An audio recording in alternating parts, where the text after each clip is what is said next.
Namaste. Namaste, students. Back to chapter Making of the Global World. This is the last part, the last class of this chapter. पिछले मेरे last lecture में मैंने आपको बताया था Britain woods conference के बारे में। इसकी अगर मैं कहूँ तो बहुत सिंपल वे में दो इम्प्लीकेशंस हैं, दो तीन इम्प्लीकेशन हैं। For giving loan, IMF and world bank were established. इन दोनों के ऊपर, वर्ल्ड बैंक और IMF के ऊपर सबसे ज्यादा जो डोमिनेशन थी वो अमेरिका की, और अमेरिका के बाद वेस्ट यूरोपियन कंट्रीज की के ऊपर डोमिनेशन थी। So the third implication you can say is world bipolar हो गया, दो सुपर पावर्स हो गई।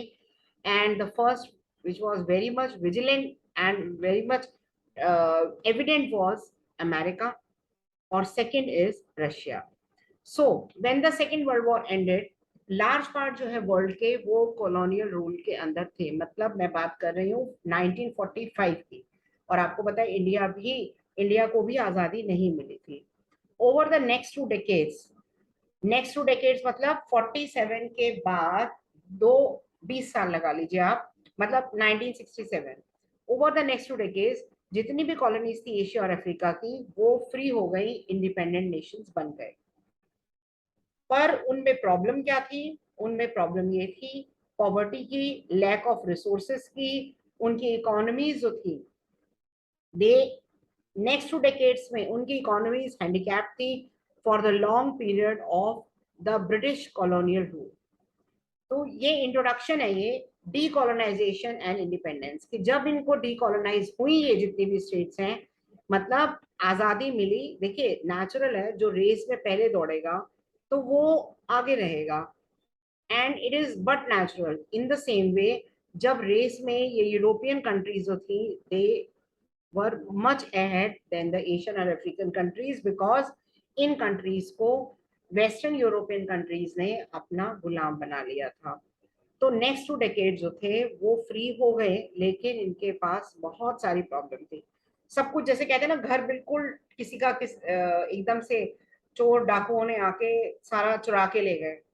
अभी आप देख रहे होंगे क्वीन एलिजाबेथ जी, उनकी डेथ के बाद अब कोहिनूर की बात हो रही है कि कोहिनूर जो है वो हालांकि कोहिनूर वापस लेना है हमें इंडिया को, और कोहिनूर उनके पास है, पर केवल ब्रिटेन की गलती नहीं है, हमारे कुछ अपने प्रिंसली स्टेट्स भी हैं जिनकी उसमें गलती है। तो खैर, coming back to the topic, IMF and world bank were designed to meet the financial need.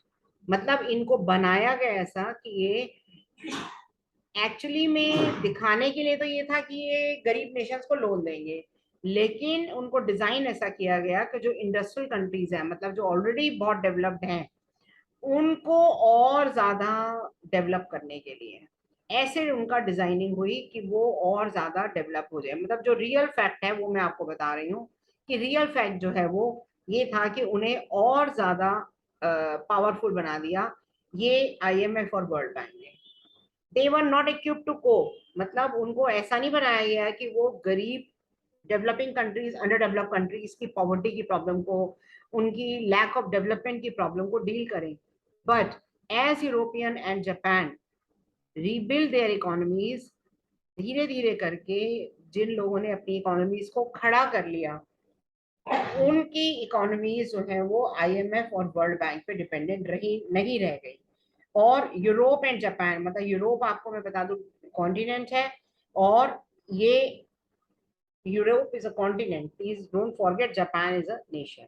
तो इन लोगों का डिपेंडेंसी वर्ल्ड बैंक और IMF पे नहीं थी। आप ये देखिए, जापान की बहुत खास बात है ये, सबसे ज्यादा तबाही जापान में हुई थी सेकेंड वर्ल्ड वॉर में।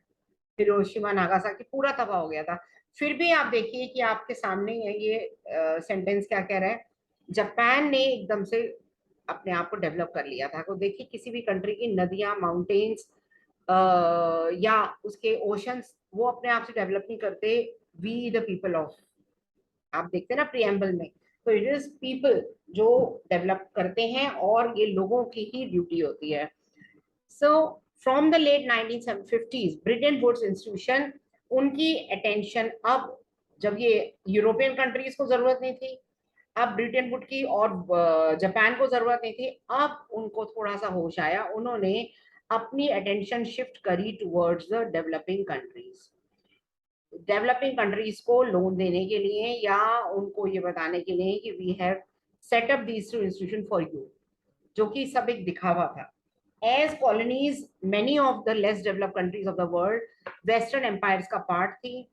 अब दुख की बात ये थी कि जो न्यूली इंडिपेंडेंट कंट्रीज थी उनको बहुत ज्यादा प्रेशर फेस करना पड़ रहा था टू लिव their population out of poverty, मतलब अपनी पॉपुलेशन को पॉवर्टी की खाई में से निकालना, वो बहुत बड़ी प्रॉब्लम थी, चैलेंज थी, including India. They came under the guidance of international agencies. जो आप ये देखिए, अब वो बेचारे, जब इंसान बहुत परेशान होता है ना, तो हर किसी की बात सुनने लग जाता है। इंडिया ने नहीं किया ऐसा, लेकिन हाँ, और जितने भी, अब वो उनको पॉवर्टी से निकालना था। अब वो बहकावे में, गाइडेंस को अगर मैं बहुत सिंपल वर्ड में कहूँ तो बहकावे में आ गए वो इंटरनेशनल एजेंसीज, जिसको डोमिनेट कौन कर रहा था? Farmer colonial powers.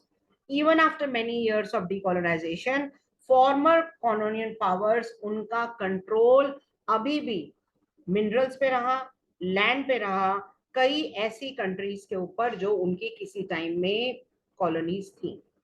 एक बार मैं ये पैराग्राफ आपको और समझा दूं। आप देखिए, that many of the less developed regions जो हैं वो वेस्टर्न एम्पायर के पास थे। जिनको आजादी मिली उनके साथ प्रॉब्लम क्या थी? उनके साथ प्रॉब्लम ये थी कि उन्हें आजादी तो मिल गई पर पॉवर्टी में बहुत ज्यादा लोग थे। उनका कैसे, उनको पॉवर्टी के घेरे से कैसे निकाला जाए, out of that sphere, how to take them out, it was a very big problem. Former colonial जितनी भी ये इंटरनेशनल एजेंसीज जिसमें डोमिनेटिंग कॉलोनियल पावर्स ही थी, ये Britain, France, Germany, Sweden, Belgium, ये थी, जबकि mainly Britain, France, USA and USSR, ये ज्यादा पावरफुल थी। तो फॉर्मर कॉलोनियल, इन कॉलोनियल पावर्स का इन इंटरनेशनल एजेंसी में भी इन्हीं की ही डोमिनेशन थी।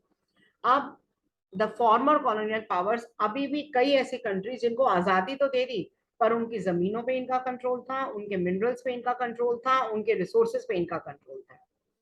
So this para is explaining about this.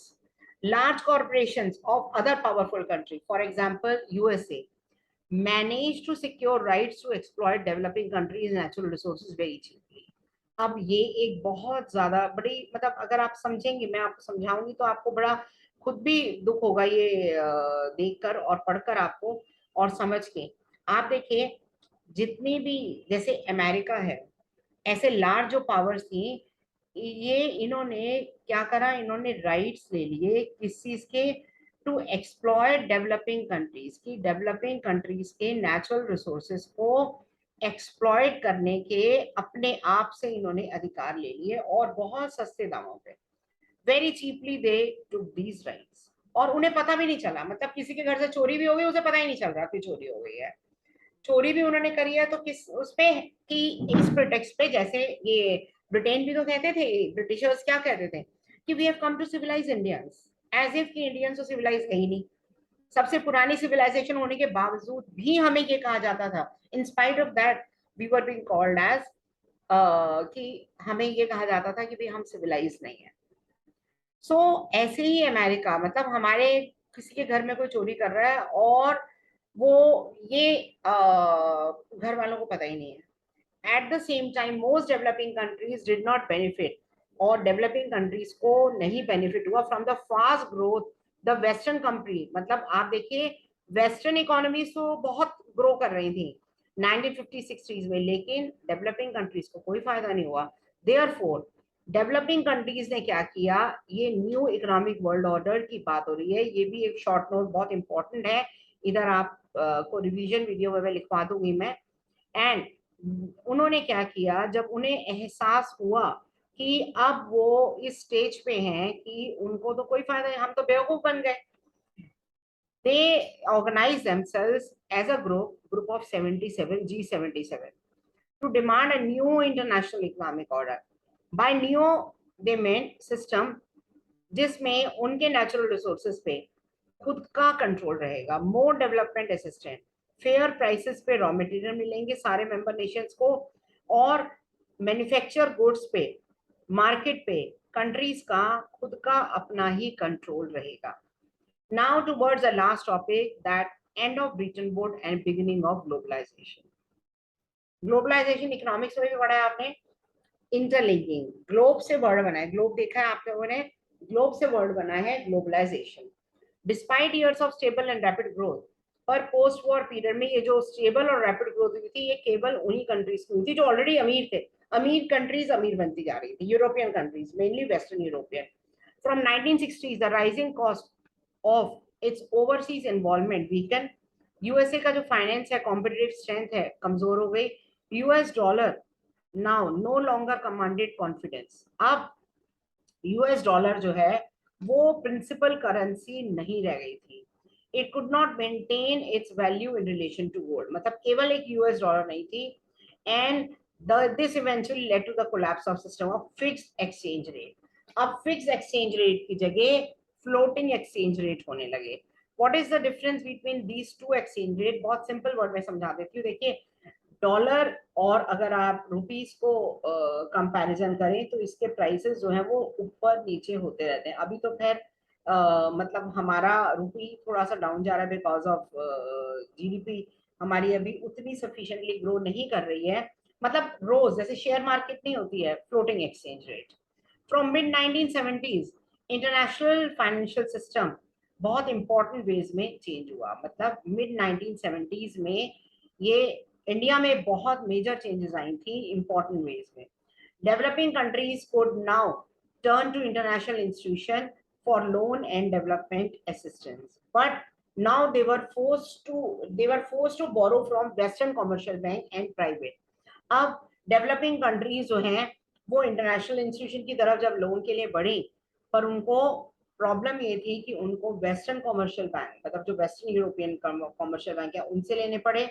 And private landing institution जैसे कोई हम मतलब बहुत स्मॉल स्केल कंपनी जैसे मनी लेंडर वगैरह, लेकिन इनके ऑब्वियसली रेट ऑफ इंटरेस्ट बहुत ज्यादा थे.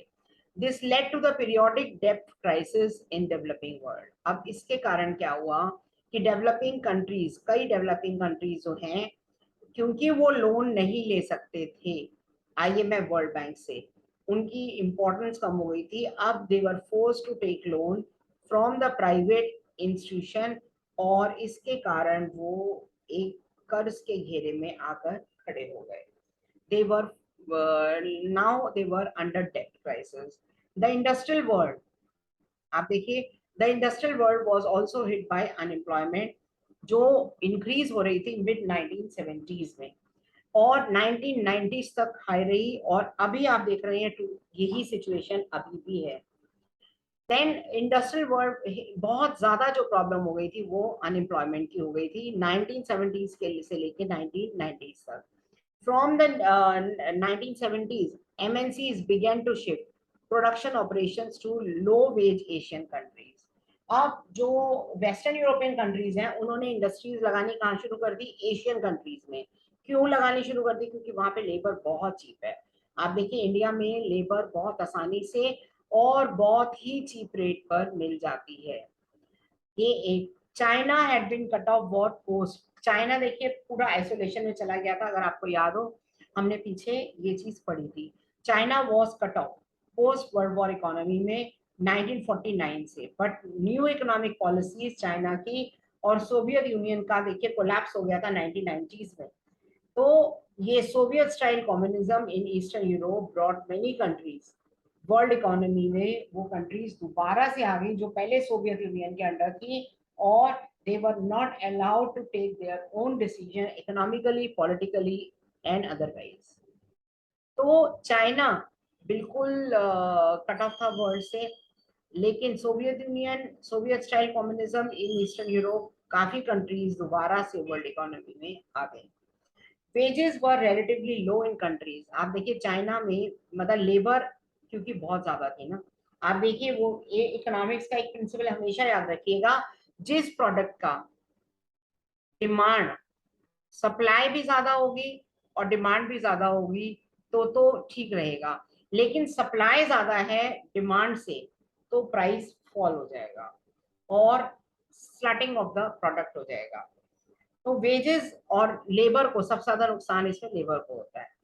Thus they came attractive destination for investment by, तो चाइना इंडिया ये क्यों अट्रैक्टिव डेस्टिनेशन थे, क्योंकि इधर गरीबी बहुत थी, काम चाहिए था लोगों को, थोड़े थोड़े पैसों में वो काम कर लेते थे। मोर आप देखिए, and the important thing is that they दस दे बिकेम अट्रैक्टिव डेस्टिनेशन, मतलब किसके लिए, वेस्टर्न यूरोपियन कंट्रीज के लिए। Have you notice that most of the TVs, mobile phone and toys were seen in shops China से बनते हुए, क्योंकि चाइना अब आइसोलेशन से बाहर आ गया था, मतलब चाइना का विश्वास खत्म हो गया था। And because low cost Chinese goods का जो फॉर्मूला है, low cost structure of the Chinese economy, और बिकॉज ऑफ लो वेजेस, तो चाइना की गुड्स जो थी वो सस्ती होती थी और मार्केट में बहुत ज्यादा उनकी डिमांड जो है वो इंक्रीज होती थी जब चाइना की ओपन इकोनॉमी स्टार्ट हुई। अब चाइना की एंट्री जो है वो भी वर्ल्ड इकोनॉमी में हो गई, और थोड़ी बहुत रेशो में नहीं, बहुत बिग बैंग से, बिल्कुल एक बहुत बड़े जोर शोर से चाइना की हो गई। Relocation of industries to low wage countries stimulated the world trade and capital flows। तो इंडस्ट्रीज का रेलोकेट होना टू लो वेज कंट्रीज, इससे वर्ल्ड ट्रेड स्टिमुलेट हुआ, कैपिटल फ्लोज इंक्रीज हुए। In the last 2 decades of the world economic geography has been transformed as countries such as India, China and Brazil, इसमें rapid economic transformation हुआ। मतलब अभी भी आप देखिए, इंडिया अगर ऐसे काम करता गया तो बाय 2040 एक्सपेक्टेड है कि हम डेवलप कंट्रीज बन जाएंगे, डेवलप कंट्री में हम आ जाएंगे। So students please, I hope आपको समझ में आ गया होगा चैप्टर। आप अगर इसको लाइन वाइज लाइन मैंने आपको बहुत उससे समझाया है, तो आप ये व्यू करिएगा बार बार और चैनल को सब्सक्राइब करिएगा। जहां पे भी आपको प्रॉब्लम लगे please do comment in the box and please subscribe my channel। Revision video इसकी मैं 2 चैप्टर फेडरलिज्म और मनी एंड क्रेडिट डालने के बाद आपको इस चैप्टर की रिवीजन वीडियो भी डालूंगी, but it may take a week or so. So I hope you have got it, and so आप इसको देखिएगा, प्रॉब्लम के लिए लिखिएगा और सब्सक्राइब करिएगा।